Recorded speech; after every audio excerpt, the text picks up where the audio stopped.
So the pre-creation for the Hashashin is now available for the PC, Twitch drops are now available for Black Desert Online, and our favorite AFK fishing event has just started again. Hello everyone, my name is Solomon SK for Coffee and RPGs, where we cover the latest news, trends, and updates for Black Desert Online.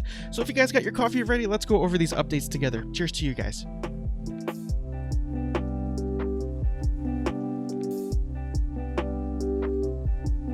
Before we begin, first and foremost, I just wanted to let you guys know that Twitch Drops is now available for Black Desert Online. So if you want to go ahead and log into your Black Desert Online account and go to this webpage, which I will have a link down in the pinned comment section below, you could do so and you'll actually get pretty cool rewards with 10 hours of viewing, netting you the Naughty Dog mini pet, as well as a free copy, a basic package of the game after viewing for 5 hours, which is really awesome for those of you who do not have a copy of this game. So we'll go ahead and take it from the top. Patch notes for August 26, 2020. And as you can see here from the top, the basic summary for this particular patch note is that you could start pre-creating your Hashashin for the next season server that we'll be getting next week. But we do have a lot of events actually pertaining for that particular or next season event that we will be getting. And the first one here is called Waiting for ... And it has 3 sub-events, with the first one called Who Are You Waiting for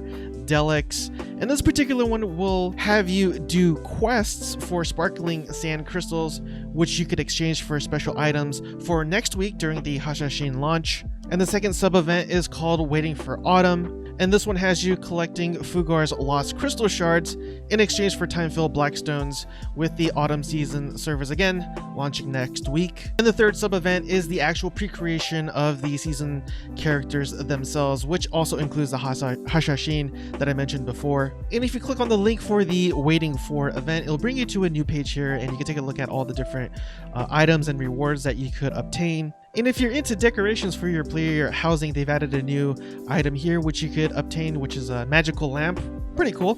And there's also another event in the form of a contest. And if you click on the link, it'll bring you to another page called Create and Customize. And for those of you who actually create a Hashashin before the actual event starts, you can actually see the rewards that you get here, which includes inventory expansion slots, the secret book of Old Moon, as well as a black cat mini pet. But the contest itself comprises of 2 different categories: Best of Show, which is given to the top 50 most applied Hashashin customizations, and there's also another one called Be Unique, and this is determined by the actual Pearl Abyss staff, I believe. And lastly, as I mentioned before, they extended the Great Summer Festival.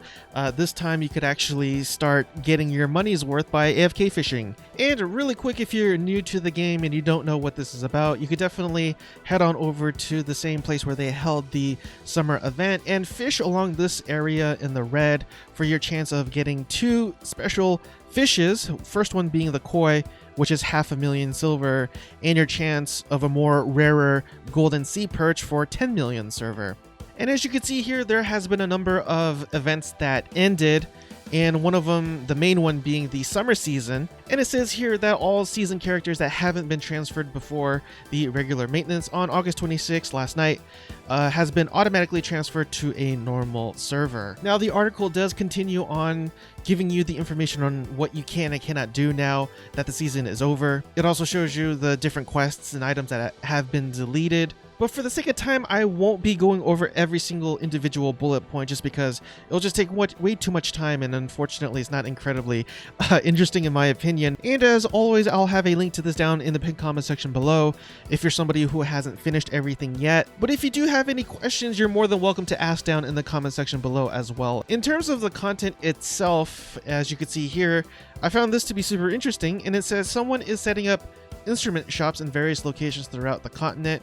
They're not open yet, but the 3 locations that they do list is Kaya's Pier in Calphion, and Cato Inner Harbor in Valencia, and Lake Flondor in Camasilvia. They've also made it such that your music rank is now shared amongst your entire family or account. So whichever is the highest that you had on one character is now shared with all characters across your account. I'm still at a F ranking. I never bothered with that particular content. Now, there has been significant amount of class changes, and this is where I will need your guys' help. As you guys already know, I don't really PvP much in Black Desert Online, so my knowledge of skills and what they do and how to counter them and whatnot, it's very rudimentary and basic. So I'll go over the ones that I feel are the most prominent in terms of the skills themselves, but definitely let me know down in the comment section below which ones I should have covered and why, for those of you who do PvP, because yeah, I definitely need help in this particular portion of the game. But all in all, it seems like a lot of classes definitely got a boost, especially the Musa and the Berzerker in my opinion. But for all classes, it says here that it improves all classes to now be able to add awakening conversion skills to quick slots by class. And first up, for the Ranger, the Sylvian sword training has been changed to the skill's AP increase to long-ranged attacks. It also reduced or removed the push effect applied to monsters when using the following skills, such as Crescent Kick, Wailing Wind, Tempest, and Elven Rage.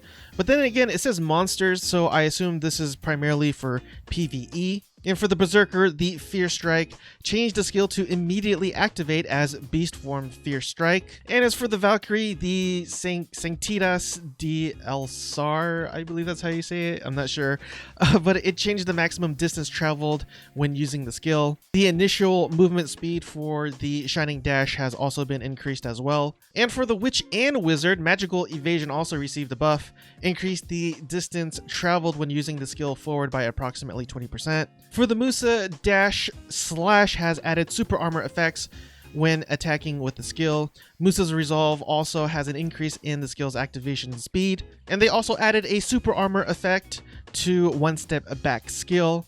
And as for the Dark Knight, increased movement speed by approximately 18% when moving forward in main weapon stance while in combat. And for Trap of Vidir, removed the skill's explosion hit and added forward guard effect while using the skill. But as far as I can tell, the class is still a huge potion sink, so keep that in mind, I suppose. For the Mystic, Wave Orb has an added HP recovery effect of plus 200 upon a completed charge. And as for the Lawn, it seems like the main change comes from that one skill called Wind Orchid. As you can see, there's 4 bullet points on this skill alone. But some of the changes include forward guard during the second hit after using certain skills, fixed the issue where the forward guard effect that was applied when comboing with other skills, increased the skill's hit activation speed, as well as improved the skills now to be added quick slots. And as for quests and knowledge, they actually added a new quest called Valencia Dawn of a New Age, where you could actually obtain a pearl outfit for 7 days per class. And that concludes today's episode of Black Desert Online Patch Notes. I do appreciate it if you made it with me so far, because the watch time significantly helps with the algorithms. I really hope I've earned your subscription in today's episode. If so, please consider hitting the subscribe button down below, as well as the bell notification icon right next to it. So I know you guys can't wait to make your new Hashashin character, so I'll finally let you guys go. Hope you guys have a blessed night, and I will see you guys next time. Cheers again, everyone.